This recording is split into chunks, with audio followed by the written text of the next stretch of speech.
Some days back, we received the information that one person, by name Arjun Beg, is selling degree certificates on FT amount. So, from the so-called Indian Education Academy model. So we obtained warrant from the court and raided these premises and found that he was doing this business for quite a long time. And he was also booked in 2013 by the crime branch. We seized many certificates, material from his office and computer as well.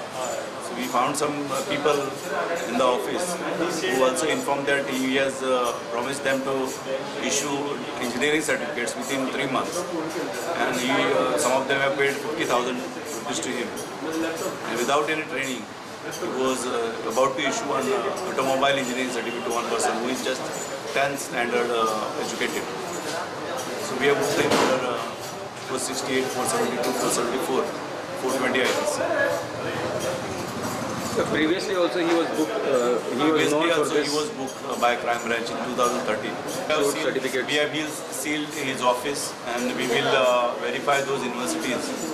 He is claiming to be having connections with those universities, but he doesn't have any permission from any university. Neither he has a permission from Goa Education Board. So ultimately he was doing illegal operations of this education institute. Office sealed, sir, to me. We have sealed his office. So where was his office? It is in Madel, Oceana.